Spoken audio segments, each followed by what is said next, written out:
주님의 이름으로 사랑하고 축복합니다 라고 인사하시죠. 한 번 더 인사하겠습니다. 주님의 복을 많이 받으세요.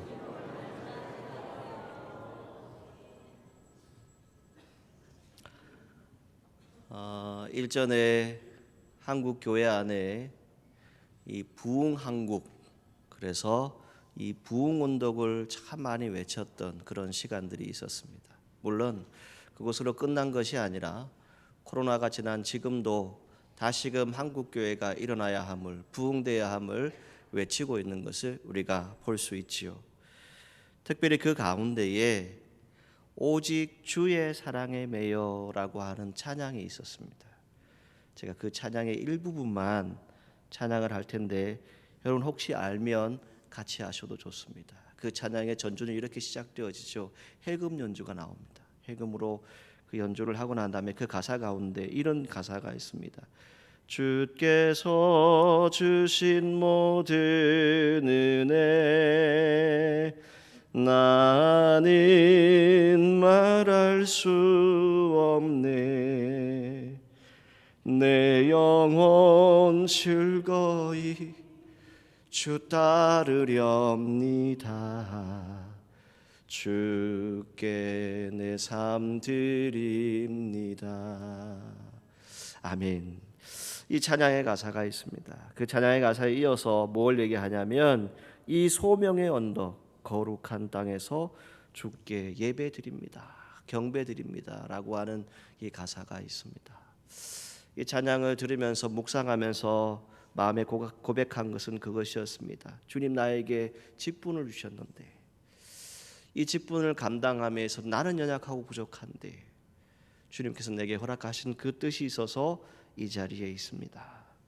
이 모든 일들을 감당함에 있어서 내가 해야 될 일이 무엇인지, 어떤 자리에 있어야 할지를 함께 고민하고 또 계획하는 자리가 무엇일까 하는 것을 생각하고 묵상해 본 적이 있습니다. 여러분, 보배라고 하는 이 단어는 무엇을 의미합니까? 우리가 사람을 일컬어서 말할 때 저 사람 참 보배다 이렇게 얘기를 합니다. 그 의미는 아주 귀중하고 꼭 필요한 사람이다, 이런 것을 비유적으로 말할 때 우리가 말하지요. 그만큼 귀하고 소중한 사람이다라고 표현하는 것입니다. 창세기 1장 27절 말씀에 사람은 하나님의 형상을 닮은 자로 지음을 받았다라고 말씀하지요. 그래서 자기 형상 곧 하나님의 형상대로 우리가 지음을 받았다라고 성경에 기록하고 있습니다. 여러분, 저도 여러분도 하나님의 형상으로 지음을 받았습니다. 더 이상 누가 어떠한 방법으로 여러분들에게 어려움을 준다 할지라도 여러분들은 가장 존귀한 자이고 하나님이 가장 사랑하시는 보배임을 꼭 믿으시고 승리하시기를 축복합니다. 질그릇이라고 하는 단어가 나오죠. 이 질그릇은 무엇을 의미합니까? 사전적인 의미를 찾아보게 되면 잿물을 입히지 않고 진흙만으로 구워서 만든 그릇을 얘기합니다. 거기에 이런 단서가 적혀져 있어요. 겉면이 윤기가 전혀 없는 특징이 있다, 이렇게 되어 있어요. 겉으로 보았을 때는 아무 쓸모짝이 없는 그런 그릇처럼 보일 수 있지요. 또 이 질그릇을 통해서 우리가 말하는 것이 무엇입니까? 가치가 없고 쉽게 깨어지고 약하고 형편없는 그러한 그릇을 의미할 때 이 질그릇을 말합니다. 이것을 우리의 인생과 비교해서 많이 이야기하죠. 잘 깨지기 쉽고 부서지기 쉬운 연약한 존재다라고 하는 의미로 이것을 생각합니다. 그런데 이 질그릇 같은 우리에게 보배를 담아주셨는데 그 보배는 예수 그리스도임을 믿으시기를 바랍니다. 그 보배는 복음의 능력임을 믿으시기를 바랍니다. 그런데 오늘 저와 여러분들이 다 질그릇처럼 깨지기 쉽고 부서지기 쉬운 그러한 연약한 존재이지만 모두가 다 선택받는 것은 아닙니다. 다 질그릇이라 할지라도 그 주인의 눈에 그것이 탐스럽고 아름다운 것을 담아두었을 때 그것은 쓰임받게 되어지는 것입니다. 전적으로 선택은 누구에게 있습니까? 주인에게 있습니다. 주인이 어떤 선택을 하느냐에 따라서 그 그릇이 정말 보배로운 그릇이 되어질 수 있다는 것이지요. 오늘 우리가 하나님의 택하심을 입었습니다. 저도 여러분도 하나님이 베풀어 주신 은혜의 선물임을 꼭 기억하고 믿음의 모든 여정들을 끝까지 잘 달려가시기를 주님의 이름으로 축복합니다. 성경에 바울은 이렇게 스스로를 고백을 하지요. 디모데전서 1장 15절 말씀에 보게 되면 본인 스스로가 죄인 중에 괴수다라고 표현을 합니다. 그런데 예수님께서 죄인을 구원하시려고 세상에 임하셨다라고 하는 단서를 달면서 나는 죄인 중에 괴수입니다. 이것을 표현을 합니다. 결국 죄인 중에 괴수인 나를 구원하기 위해서 예수님이 이 땅에 오셨다 하는 이 신앙 고백을 하고 있는 것을 볼 수 있습니다. 그리고 디모데전서 1장 16절 말씀에 보게 되면 이제 오래 참으심을 보이사 후에 주를 믿어 영생 얻는 자들에게 본이 되게 하려 하심이라라고 기록하고 있습니다. 이제 우리가 보배를 담고 있습니다. 예수 그리스도를 담고 있어요. 복음의 능력을 담고 있습니다. 이제 우리가 해야 될 것은 무엇입니까? 함께 생활하는 영생을 얻은 우리 하나님의 자녀들에게 정말 본이 될 수 있는 저와 여러분들이 되기를 간절히 소망합니다. 성경에 많은 인물들이 나오죠. 그 중에 아브라함이라고 하는 사람이 있습니다. 우리가 잘 아는 것처럼 아브람이었지요. 그런데 그가 하나님의 약속의 말씀을 받게 됩니다. 언약의 말씀이었지요. 그 말씀을 믿고 순종했습니다. 가라고 하는 약속의 땅으로 걸어가기 시작했지요. 그러나 가는 길에 모든 것이 다 형통하지는 않았습니다. 시험도 있었고 고난도 있었고 때로는 정말 알지 못하는 그런 형편도 있었습니다. 그런데 하나님의 약속은 그 인생 가운데 반드시 이루어졌던 것을 우리는 잘 압니다. 하나님이 분명히 선물을 주시겠다, 아들을 주시겠다 했을 때 그 약속은 이루어졌다라고 하는 것을 성경을 통해서 볼 수 있습니다. 하나님께서 질그릇과 같았던 그 아브라함을 부르셨습니다. 깨지기 쉽고 부서지기 쉬운 그런 아브라함을 통해서 오늘 우리에게 주시는 것이 무엇입니까? 창세기 22장에 보게 되면 자신의 아들 독자 이삭을 하나님이 바치라고 합니다. 하나밖에 없는 아들. 사실은 그 외에도 자녀들이 후에 태어나지만 그러나 하나님이 정말 약속으로 주신 아들입니다. 하나님의 언약을 믿어서 받은 아들입니다. 그 아들을 하나님이 모리아산에서 번제물로 바치라고 합니다. 그러했을 때 그 말씀에 순종했지요. 그때 우리가 알고 있는 것처럼 여호와 이레 하나님이 미리 준비하시는 그 축복을 그는 얻게 됩니다. 그리고 하나님의 은혜로 충만해졌을 때 그의 믿음이 충만해지게 되고 그를 통해서 오늘 어떤 일들을 우리가 듣고 있습니까? 믿음의 조상 아브라함이다 라고 하는 말을 우리가 듣고 있습니다. 오늘 우리가 기억할 것은 하나님의 뜻 가운데서 부족하지만 그대로 믿고 순종하면 하나님이 그 약속을 반드시 이루신다. 이것을 우리가 성경을 통해서 발견할 수 있습니다. 그리고 마가복음 9장에 보게 되면 한 아버지가 나옵니다. 아들이 있는데 이 아들이 말 못하는 귀신에 들렸습니다. 말을 못해요. 귀신 들렸어요. 그런데 그 모든 것들을 통해서 제자들을 찾아가게 되지요. 그런데 제자들이 이 병을 고치지 못합니다. 예수님께 왔지요. 제자들이 고치지 못합니다. 예수님이 어떻게 말씀하십니까? 예수께서 이르시되 할 수 있거든이 무슨 말이냐? 믿는 자에게는 능치 못할 일이 없느니라. 이것을 말씀하십니다. 왜 이 말씀을 하십니까? 저 사람들은 못하니까 우리 좀 불쌍히 여겨서 한번 해보실래요? 이렇게 말한 거예요. 이 말을 들은 그 아버지는 어떻게 했습니까? 성경을 자세히 보시게 되면 그 아이의 아버지가 소리를 지릅니다. 그리고 외치는 것이 있습니다. 내가 믿나이다. 이것을 고백하게 됩니다. 그때 기적이 일어났고 나의 믿음 없는 것을 도와달라고 하나님께 예수 그리스도 앞에서 무릎을 꿇었던 그 모습이 성경에 기록되어집니다. 여러분, 저와 여러분들이 살아가는 인생 꼭 기억하실 것은 믿는 자에게는 능치 못할 일이 없습니다. 우리는 부족하지만 우리 안에 누가 계십니까? 예수 그리스도가 계십니다. 복음의 능력이 있습니다. 그때 우리는 능력으로 살아갈 수 있습니다. 우리가 잘 아는 엘리야가 있습니다. 이 엘리야 선지자, 성경을 보게 되면 어떤 일이 있습니까? 850대 1 바알 선지자, 아세라 선지자들이 엘리야를 향해서 말합니다. 너희가 믿는 하나님이 진짜인지, 또 우리가 믿는 하나님이 진짜인지 한번 시험해보자. 그렇게 하지요. 그때 하나님의 뜻이 그곳에 임했습니다. 영적인 전쟁에서 승리하게 되지요. 질그릇과 같았던 엘리야였지요. 그런데 그에게 능력이 임한 것은 무엇이었습니까? 하나님의 능력을 끝까지 믿고 의지했을 때, 정말 하나님의 뜻을 구하고 기도했을 때, 그때 기적이 일어났던 것을 우리는 성경을 통해서 볼 수 있습니다. 여러분, 보배는 보배처럼 행동을 해야 합니다. 스스로를 천박하게 만드는 그러한 일들을 우리가 버려야 합니다. 존귀한 자로서 처신을 해야 합니다. 이 일은 주님께서 명하신 대로의 그 일의 행함이라고 말씀드릴 수 있습니다. 주님이 약속하신 것, 주님이 여러분들에게 말씀으로 주신 것 그대로 따라 순종하면 그것이 믿음이 됩니다. 그것이 하나님의 복을 받는 비결입니다. 그것으로 승리하시기를 간절히 소망합니다. 그런데 오늘을 사는 우리 그리스도인들의 모습을 이제 한번 보시죠. 저도 여러분도 우리 스스로의 모습을 한번 보십시오.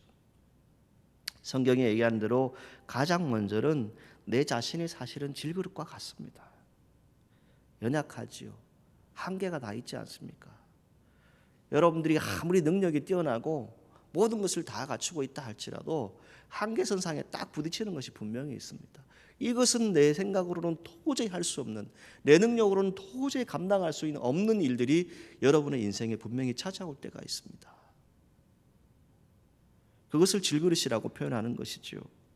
그런데 우리 가운데는 또 어떤 사람이 있습니까? 자기 스스로가 아주 대단한 것처럼 살아가는 사람도 있습니다. 그런데 사실은 들여다보게 되면 어떻습니까? 대단하지 않죠. 아무것도 없습니다. 이것이 질그릇입니다. 저도 여러분도 이 질그릇과 같은 인생이죠. 두 번째 이제 말씀하고 있는 것은 무엇입니까? 그 질그릇인데 거기에 보배를 담았다라고 말씀하는 것이죠. 그래서 6절 말씀에 보게 되면 어떤 내용이 나옵니까? 예수 그리스도의 얼굴에 있는 하나님의 영광을 아는 빛이다라고 성경에 기록하고 있습니다. 그 빛이 우리의 마음에 비치어졌다라고 성경에 기록하고 있습니다. 우리가 어떻게 하나님의 영광을 알 수 있습니까? 예수 그리스도의 빛, 즉 예수 그리스도의 그 십자가의 사랑, 그 복음의 능력을 통해서 예수 그리스도를 만나고 오늘 저와 여러분들이 참 보배로운 존재다, 참 귀한 존재다, 하나님의 뜻을 이룰 수 있는 하나님의 귀한 백성들이다라고 하는 것을 꼭 기억하시고 승리하시기를 주님의 이름으로 축복합니다. 그럴 때 본문 4절에 또 이것을 말합니다. 그리스도의 영광의 복음의 광채다라고 말합니다. 이 보배는 무엇을 얘기합니까? 복음을 얘기하는 거예요. 복음의 능력, 즉 영광을 아는 빛, 우리가 담고 있는 것은 다른 것이 아닙니다. 오늘 저와 여러분들에게는 예수 그리스도의 복음의 능력이 있는 거예요. 그 영광을 드러낼 수 있는 힘이 우리 안에 있습니다. 우리는 복음의 영광으로 둘러싸여 있습니다. 동시에 우리의 삶을 들여다보게 되면 연약함이 있고 한계가 분명히 있어요. 그러나 내게 능력 주시는 자 안에서 모든 것을 할 수 있는 이유는 다른 것에 있지 않습니다. 내가 예수님을 믿기 때문에, 내가 복음의 능력을 믿기 때문에 그것을 믿고 의지하는 것이죠. 저와 여러분들이 한계가 있고 약함이 있을 때 꼭 기억하실 것은 하나님의 능력의 손길이 우리의 삶을 주관하시도록 끝까지 포기하지 않고 기도하시기를 바랍니다. 그럴 때 바울은 그의 인생을 이제 얘기합니다. 내가 이런 인생을 살았다라고 하는 것을 성경에 기록하고 있지요. 오늘 저와 여러분들이 어쩌면 이런 인생을 살 수 있습니다. 8절부터 시작되어지는 말씀은 무엇을 말합니까? 자신의 질그릇과 같은 인생이었는데 고난의 연속이었다는 것이지요. 제일 첫 번째는 사방으로 우겨쌈을 당했다라고 말합니다. 여러분 혹 인생을 사시다가 이런 일들을 경험해 본 적이 있으십니까? 사방으로 적들이 둘러싸여 있습니다. 어디로도 피해 나갈 수 없는 그런 상황입니다. 문제가 있는데 그 문제를 해결해야 되는데 도저히 해결할 수 없는 그런 사방의 적들이 다 모여서 나를 괴롭히고 또 괴롭히는 일들을 경험해 본 적이 혹시 있으십니까? 그때 바울이 고백하는 것은 무엇입니까? 그럼에도 불구하고 나는 쌓이지 않았다라고 고백합니다. 왜요? 그 가운데 누가 함께 하셨어요? 그 안에 보배가 있었죠. 예수님이 나와 함께 하신다. 이 믿음을 가지고 있었죠. 그리고 복음의 능력이 나와 함께 하신다라고 하는 것을 바울은 가지고 있었습니다. 두 번째 말하는 것이 무엇입니까? 답답한 일을 당했다라고 말하지요. 이 답답한 일은 무엇입니까? 빠져나갈 길이 없는 정말 어리둥절하고 어찌할 바를 모르는 극도로 불안한 상태를 얘기하는 것이 바로 이 내용입니다. 여러분 인생을 사시다가 혹시 이런 적 없으십니까? 모든 것을 다 포기하고 싶은, 질병 때문에, 가난 때문에, 사업을 하다가, 직장 생활을 하다가 어떤 인간관계에서 어려움을 만나서 모든 것을 다 내려놓고 싶은, 너무너무 답답해서 그냥 차라리 포기하고 싶은 그럴 때가 여러분 가운데 혹시 없으셨습니까? 그때 바울이 고백하는 것은 무엇입니까? 낙심하지 않았다라고 고백합니다. 답답했지만 낙심하지 않았다. 왜요? 그 안에 예수님이 계셨기 때문에, 복음의 능력이 있었기 때문에. 또 한 가지 이렇게 말합니다. 박해를 받았다라고 말하고 있지요. 자, 이 박해가 무엇일까? 오늘 시대를 한번 생각해 보았습니다. 오늘 이 시대에 우리 한국 사회에 이 학교 폭력이라고 하는 것이 있죠. 자, 이게 뭘까? 제가 한때 이 부분들을 연구를 해본 적이 있는데, 학생들이 학교 생활을 하다 보게 되면 어려운 것 중에 하나가 무엇입니까? 누군가 나를 소외시킨다는 거예요. 누군가 나를 다른 사람으로 쳐다본다는 것이죠. 어울려주지 않습니다. 어디를 가도 끼워주지 않습니다. 자기들끼리만 연락하고 같이 움직이고 유독 그 한 사람은 소외시켜버립니다. 바울이 어떤 인생을 살았습니까?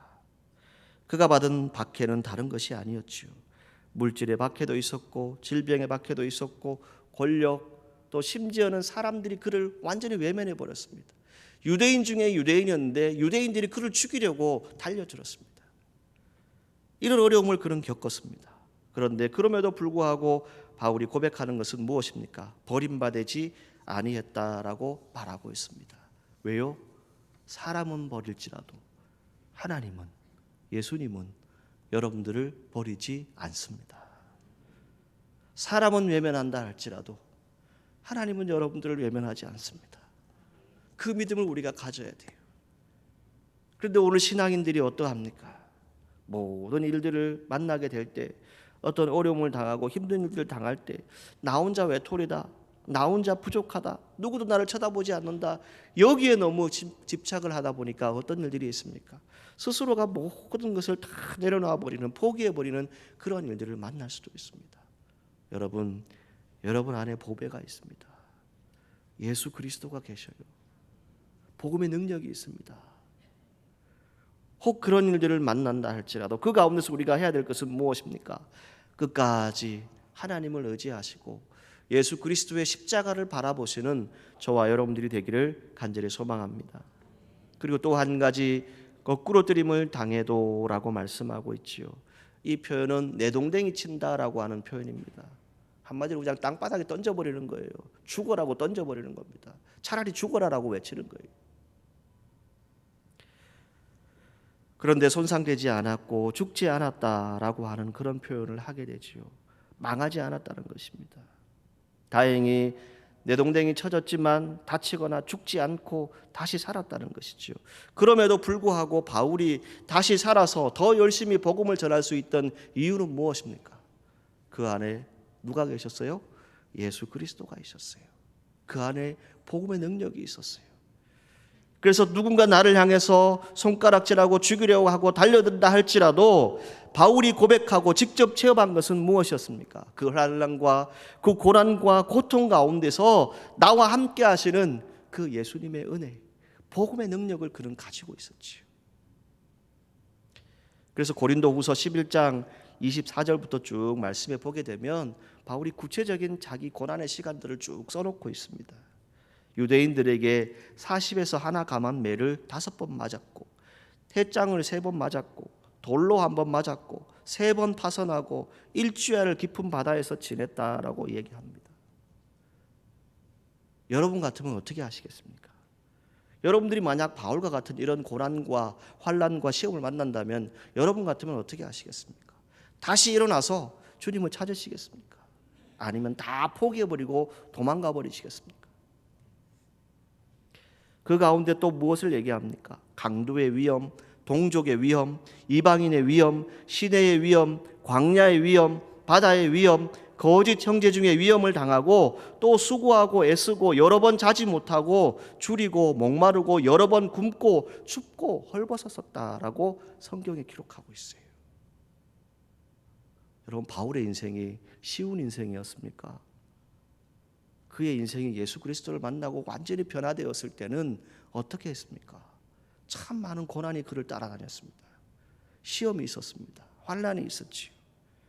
질그릇 같은 연약한 인생이었지만 그 안에 예수님이 계셨기 때문에 그는 거꾸로 뛰림을 당해도 망한 것이 아니라 다시 일어설 수 있는 힘이 있었던 것입니다. 그 안에 복음의 능력이 있었기 때문에 사람을 바라보는 것이 아니라 다시 복음으로 돌아갈 수 있는 힘이 그에게 있었던 것을 성경을 통해서 볼 수 있습니다. 그럴 때 10절 말씀에 이렇게 기록하고 있습니다.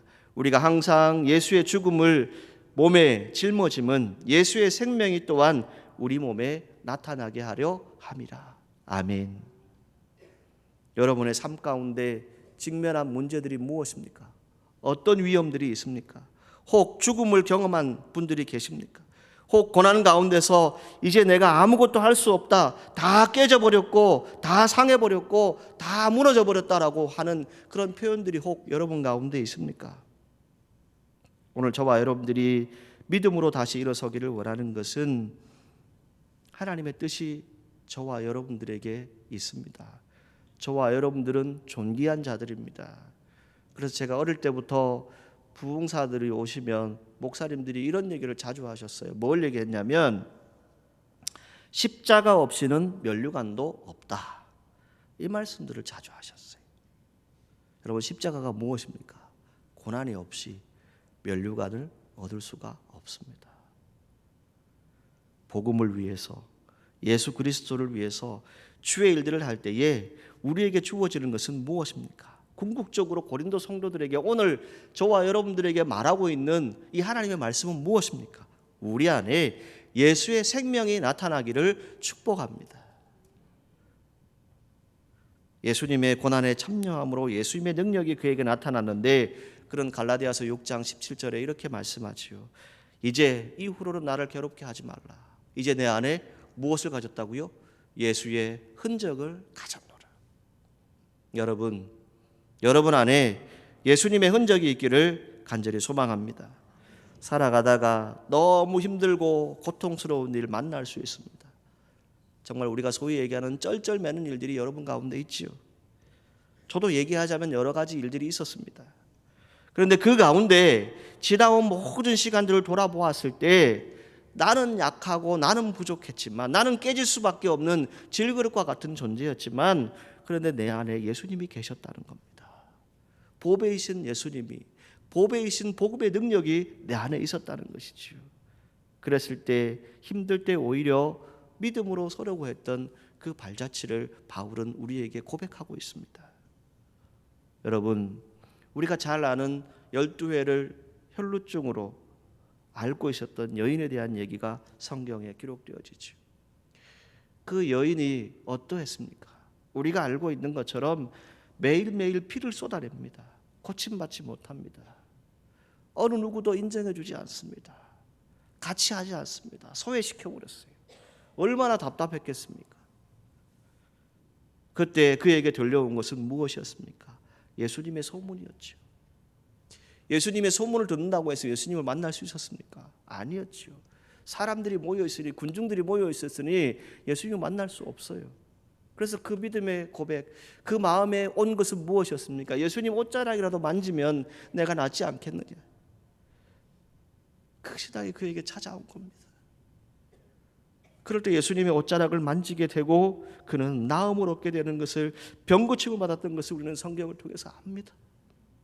여러분, 지금 힘드십니까? 지금 답답한 일을 만나셨어요?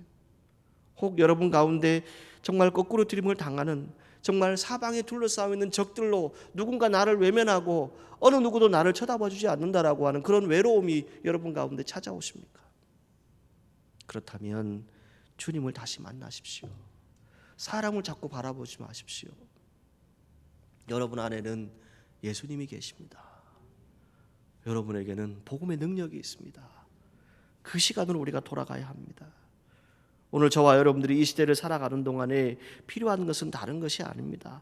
답답한 일 누구나 다 만날 수 있어요. 고난, 시험, 환난 누구나 다 찾아올 수 있습니다. 그런데 그 가운데 우리가 해야 될 것은 다른 것이 아닙니다.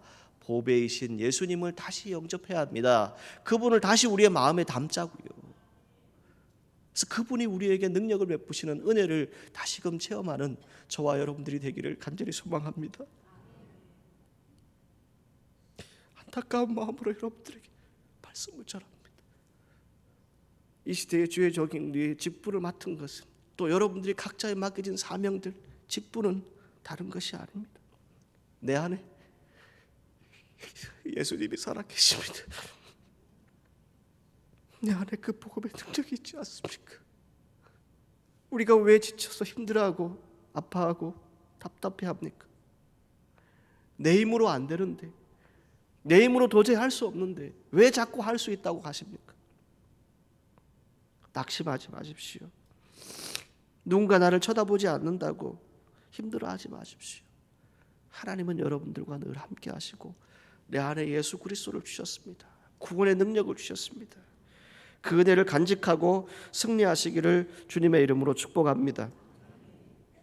아주 오래전에 세간에 아주 떠들었던 이목을 가졌던 한 대사가 있지요. 드라마의 한 대사인데 그 대사 가운데 이런 것이 있어요. 한번 따라해 볼까요? 내 안에 너 있다. 이 표현을 여러분 많이 하셨죠. 연애하실 때 많이 하셨을 거예요. 자, 이걸 바꿔서 한번 생각해 보십시다. 내 안에 누가 계셔요? 예수님이 있어요. 여러분 믿으시기 바랍니다. 내 안에 예수님이 있습니다. 여러분 우겨싸움을 당하고 어려운 일들을 만났을 때 낙심하지 마십시오. 답답해도 지치지 마십시오. 여러분들의 삶에 여러 가지 아픔들이 있고 고통이 온다 할지라도 끝까지 포기하지 마십시오. 끝까지 나의 보배이신, 내 생명의 은인이신 그 예수 그리스도를 만나시는 저와 여러분들이 되기를 간절히 소망합니다. 우리 다시 믿음으로 도전하십시다. 다시 일어납시다. 주님께서 여러분들의 길을 형통하게 하실 것입니다. 그리고 기도하고 선포한 대로 반드시 이루어 주실 것입니다. 그 믿음을 가지고 하나님의 뜻을 이룰 수 있는, 오직 내 안에 예수 그리스도 복음의 능력을 가지고 살아가는 저와 여러분들이 되기를 주님의 이름으로 축복합니다. 기도하겠습니다. 거룩하신 하나님, 이 어렵고 힘든 시대를 우리가 살아갑니다. 여러 가지 생각들과 판단들이 우리를 흐리게 할 수도 있고 우리에게 영적인 주어진 삶들을 자꾸만 지치게 할 때도 있습니다. 주님, 우리의 영이 날마다 깨어서 주님 만나게 하여 주시고 우리 안에 있는 예수님을 날마다 모시고 살아가게 하여 주옵소서.